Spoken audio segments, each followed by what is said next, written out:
사무엘 하 20장. 그때 불량배 한 사람이 그곳에 있었는데 그는 베냐민 사람 비그리의 아들인 세바라는 사람이었습니다. 그는 나팔을 불면서 소리를 질렀습니다.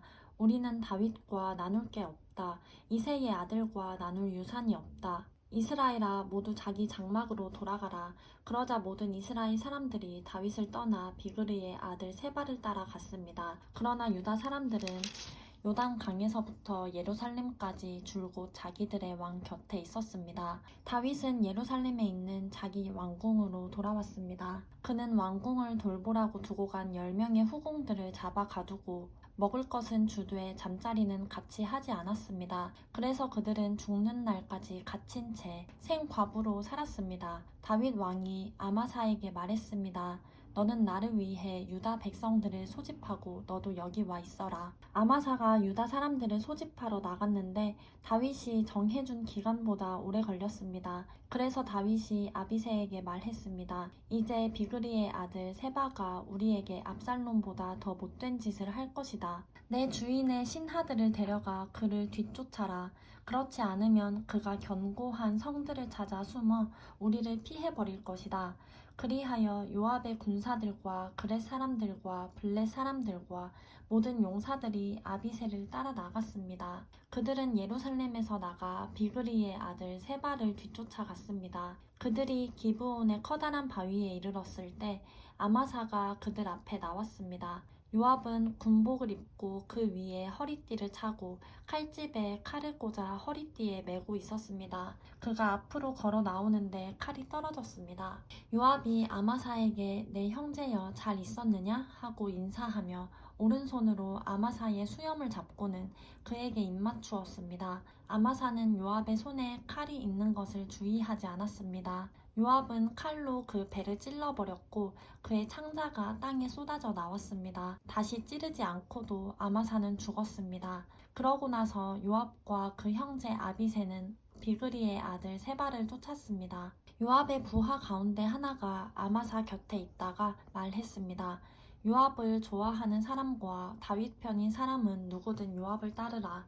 아마사가 길 한가운데 피투성이가 돼 뒹굴고 있었는데 그곳을 지나가는 군사마다 멈춰 서는 것을 보고 요압의 부하가 아마사를 길에서 끌어내 들판에 두고 겉옷을 던져 덮어 놓았습니다. 아마사를 길가에서 치우고 난 뒤 모든 군사들은 요압을 따라 비그리의 아들 세바를 뒤쫓았습니다. 세바는 온 이스라엘의 지파를 두루 다니다가 아벨과 벤마아가와 베림 온 땅에 이르게 됐습니다. 그곳 사람들도 모두 모여 세바를 따르게 됐습니다. 요압과 함께한 모든 군사들이 와서 벤마아가의 아벨에서 세바를 에워싸고 그 성을 향해 성벽 높이까지 토성을 쌓았습니다. 그들이 성벽을 무너뜨리려고 계속 공격하고 있을 때 한 지혜로운 여인이 성 안에서 소리쳤습니다. 이것 보세요. 내 얘기 좀 들어보세요. 요압에게 이쪽으로 오시라고 말해주세요. 내가 할 말이 있습니다. 요압이 그 여자를 보러 가까이 나오자 여자가 말했습니다. 당신이 요압입니까? 그가 대답했습니다. 그렇다. 여자가 말했습니다. 당신의 여종이 하는 말을 잘 들어보세요. 그가 말했습니다. 어디 들어보자. 그러자 여자가 말했습니다. 오래전부터 사람들이 말하기를 물을 것이 있으면 아벨에게 가서 물으라는 말을 하며 문제가 있으면 그렇게 해결하곤 했습니다. 나는 이스라엘에서 참 평화롭고 신실하게 사는 사람 가운데 하나입니다. 그런데 당신이 이스라엘의 어머니 같은 성을 멸망시키려고 하시다니요. 왜 여호와의 유업을 삼키려고 하는 것입니까? 요압이 대답했습니다. 그런 일은 없을 것이다. 내가 집어삼키거나 멸망시키는 일은 결코 없을 것이다. 오해일 뿐이다. 에브라임 산지에서 온 비그리의 아들 세바라는 사람이 왕 곧 다윗을 대항해 반기를 들었기 때문이다. 그 한 사람만 넘겨주면 내가 이 성에서 물러나겠다. 여인이 요압에게 말했습니다.